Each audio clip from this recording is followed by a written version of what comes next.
Sarvamanthan news महाराष्ट्रामध्ये आपलं स्वागत। पाहूयात आजच्या टॉप 10 हेडलाईन्स।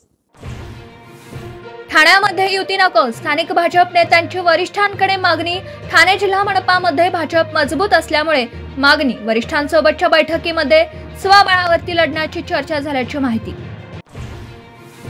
पृथ्वीराज चव्हाण यांच्या दोन पुतण्यांनी 2-2-3-3 ठिकाणी मतदार म्हणून नोंदणी केल्याचा भाजपचा आरोप। राहुल गांधी यावरती काय बोलणार, असा मुख्यमंत्री फडणवीसांचा सवाल।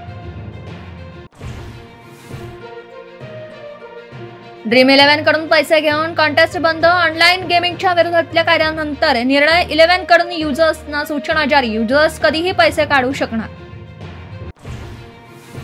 भटक्या कुत्र्यांना दिल्ली एनसीआरचे बाहेर काढण्याच्या आदेशाने सुप्रीम कोर्टाची स्थगिती। 11 ऑगस्ट पासून पकडलेल्या कुत्र्यांना न सोडण्याचे आदेश, निर्विजीकरण करून सोडा, कोर्टाचा निर्णय।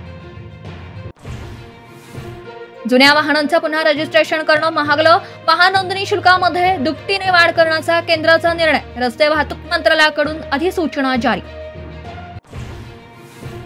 पाण्यातला प्रवास संपताच मुंबईकरांचा आता खड्ड्यांमधून प्रवास। मुसळधार पावसामुळे सगळीकडे खड्डेच खड्डे। बीएमसी कडे एका दिवसात 350 पेक्षा जास्त खड्ड्यांच्या ऑनलाईन तक्रारी। गणेशोत्सव भजनी मंडळांना 25,000चे अनुदान देणार। सांस्कृतिक कार्य मंत्री आशिष शेलार यांची घोषणा। 1800 भजनी मंडळांना भजन साहित्य खरेदीसाठी होणार लाभ।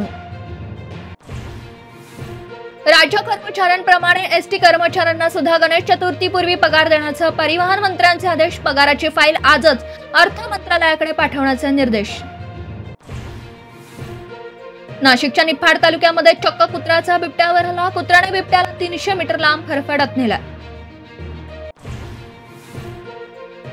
राष्ट्रीय आरोग्य अभियानातील 10 वर्षांपेक्षा जास्त सेवेकाल असलेल्या कंत्राटी कर्मचाऱ्यांचे समायोजन प्रलंबित।